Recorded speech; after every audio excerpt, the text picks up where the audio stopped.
Welcome back to DBL. A new podcast is exploring some of the most bone-chilling cases history has seen. Here's a sneak peek in today's True Crime Chronicles. These are real stories of real people and crimes that are really hard to believe.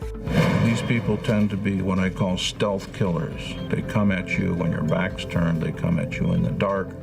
In the 80s, something was happening inside a California hospital that brought chills down everyone's spines. We've had patients that we thought were stable, and all of a sudden they died. Patients were mysteriously dying, one after one. It was later revealed a respiratory therapist working at Adventist Health Glendale was behind the killings. 32-year-old Efren Zaldivar injected patients with paralytic drugs like morphine. He selected patients who were unconscious or close to death. The angel of death would be the kind of person who plays God. He selects a group of people or an individual to eliminate them, and this power gives them some kind of a psychological rush.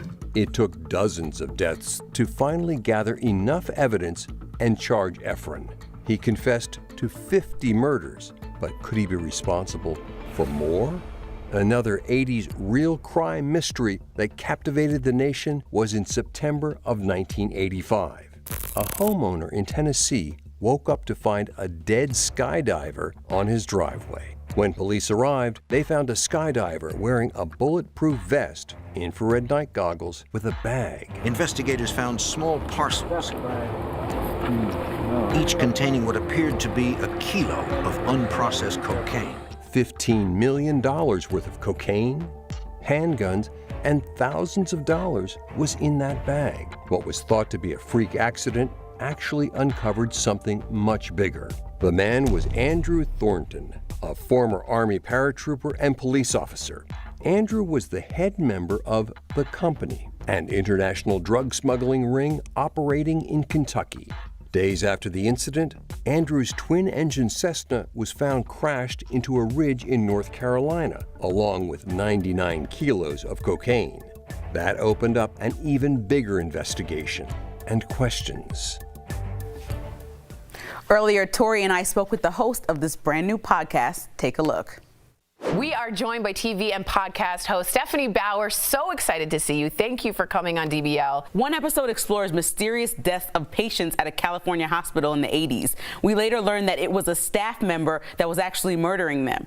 Now, how does this type of killer get away with what's believed to be 200 murders?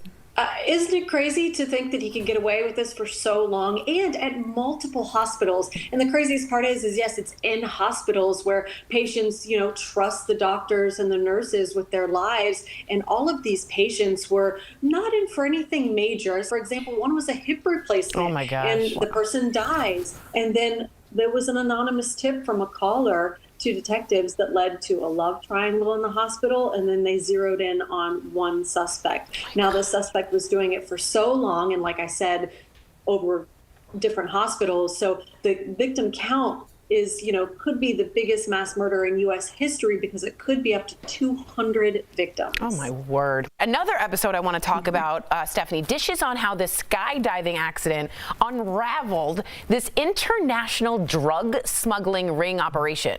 So what shocked you most about this story? This is one that happened, right in good old Kentucky, North Carolina area, and you just wouldn't think of it because it's an international drug smuggling case, and we're dealing with alleged police corruption, assassinations, cocaine. This guy is skydiving, and he lands in someone's suburban driveway, and he's got a backpack with night vision goggles, guns, and drugs. And so it unravels this huge true crime case that we go into from beginning to end. What a crazy, if you woke up to your driveway and you're like, sir, that's crazy. Now, you've covered huge cases like the disappearance of Crystal Rogers. She went missing in a small Kentucky town. So why were people so drawn to the coverage of this story?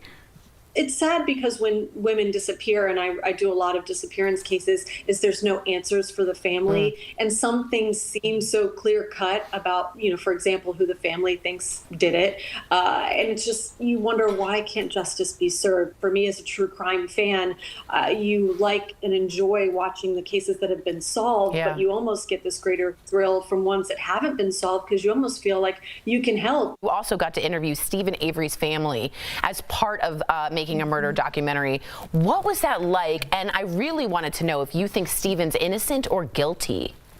Oh gosh, I just got goosebumps when you said that, just reminding me, bringing me back to that time, because that's the case that made me switch into true crime, because I was covering entertainment news at that point. Wow. When I went out there, I became so invested. I just knocked on the Avery's door. I got right off the plane and they let me in. And then I was with the family for a week and interviewing them and really getting to see a lot that wasn't on the documentary. But that's the case that made me get into true crime. And I'm still very much invested in that case. I think we all are waiting for updates all the time. Do you think he's guilty or not once you sort of finished? Well, I can't really have an opinion too much. I mean, I have thoughts on certain things that were in the documentary and that were maybe left out, but I think that they'll get into that more when they're, Kathleen Zellner's still trying to get him out of prison. But I see both sides. Yeah. Real Stories, Tapes, True Crime is out now. You can listen to it wherever you get your podcasts. Thank you so much. We're big fans, and we can't wait to listen, Stephanie. Thank you. We'll be right back.